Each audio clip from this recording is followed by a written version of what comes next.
Hoy en De Salud Mental quiero hablar con ustedes sobre un poco más de los principios básicos de lo que es la terapia cognitivo-conductual.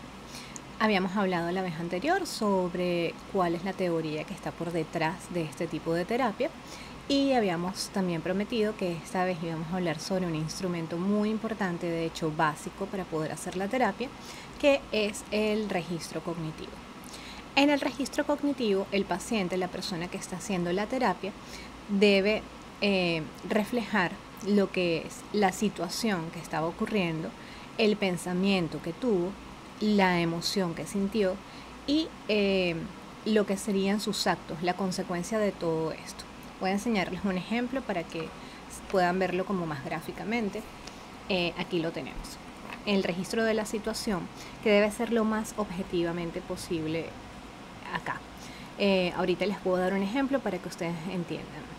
El pensamiento que pasó por mi mente en ese momento, y aquí podríamos entrar en lo que son los pensamientos automáticos, pensamientos que aparecen de forma instantánea cuando ocurre algo. Esos pensamientos automáticos por lo general vienen con ciertos sesgos, que eso también lo podemos hablar más adelante en otro video.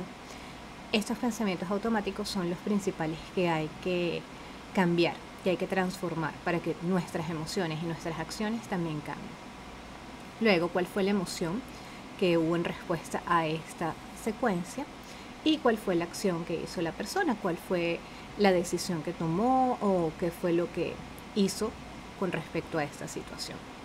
Por ejemplo, una situación bastante sencilla. Vamos a pensar que una persona acaba de llegar a una fiesta.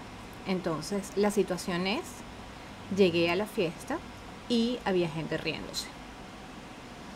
No podemos imaginar, la persona abre la puerta, llega a la fiesta y observa gente riéndose. ¿Por qué les dije que tenía que ser objetivo? Porque la persona puede colocar acá en la situación, cuando llegué a la fiesta todos me miraron y se rieron de mí. Y eso ya tiene algo que ver con el pensamiento y con otro tipo de cosas, pero la situación puntual es, entré y había gente riéndose. De pronto voltearon y se estaban riendo, hasta allí.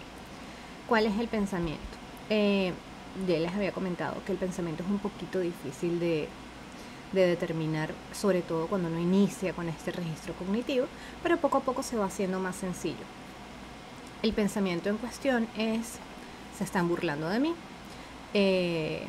debo tener algo raro en la ropa, me veo mal, doy risa, no debí venir, etc. Con respecto a esta situación que estábamos planteando.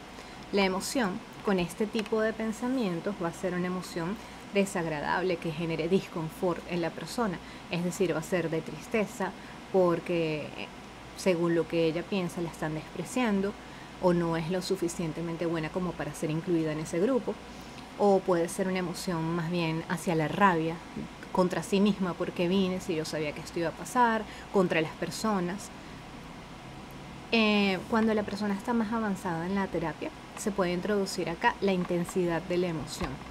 Entonces trabajamos con porcentajes. Por ejemplo, hacemos que la persona piense en el momento más alegre de su vida y eso le vamos a otorgar un 100% de alegría. Y el momento menos alegre de su vida va a ser un 0%.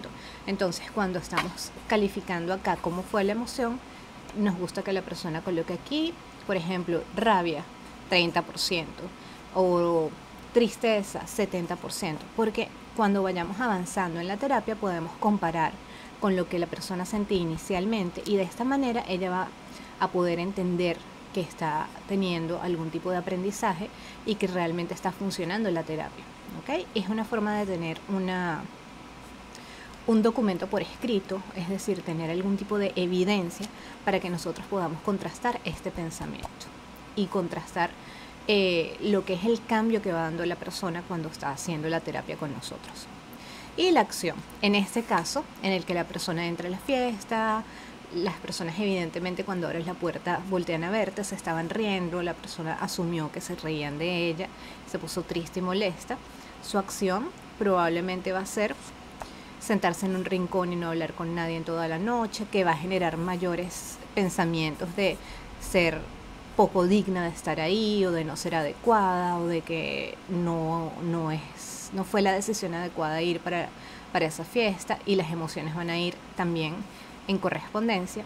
Otra acción puede ser que simplemente la persona se vaya de la fiesta, entra y sale.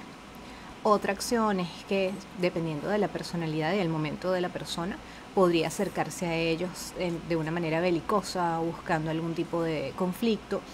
Aquí tenemos cualquier cantidad de cosas que puedan suceder. ¿De qué nos va a servir a nosotros el registro cognitivo? Tenemos que identificar situaciones en las que la persona comienza con este flujo inadecuado de pensamientos, emociones y acciones. Identificamos pensamientos automáticos, como les había dicho, ese pensamiento inicial cuando sucede algo que realmente está con nosotros durante todo el día y que lo que hay que hacer es intentar identificarlo para modificarlo, para transformarlo en algo que sea más positivo para nosotros o que nos pueda guiar por un camino diferente para obtener resultados distintos. Podemos transformar los pensamientos, transformar las acciones, podemos incluso trabajar con la persona y confrontarla con respecto al pensamiento que tuvo y definir acciones distintas según el tipo de pensamiento. Realmente el registro cognitivo da para muchísimas cosas y es lo más importante. De hecho, es la primera tarea que nosotros indicamos con terapia cognitivo-conductual, porque de esta manera vamos a saber dónde estamos situados al momento de inicio. Este instrumento se sigue utilizando prácticamente durante toda la terapia, que hablé que era una terapia corta, y la persona cada vez se va haciendo más familiar con el instrumento y va a poder utilizarlo con mayor utilidad, o sea, con mayores resultados, no solamente para la identificación del pensamiento, sino que una vez que entienda cuáles son los sesgos de pensamiento, va a poder identificar también cuál es el sesgo que está utilizando en esa ocasión, y cada sesgo de pensamiento tiene una manera de ser tratado. O sea que esto es básico. Sin hacer el registro cognitivo realmente es muy difícil utilizar la terapia cognitivo-conductual, por no decir imposible. Así que ya conocemos el instrumento y en la próxima oportunidad vamos a hablar de los sesgos de pensamiento. Muchísimas gracias, espero que les sea muy útil esta información. Chao.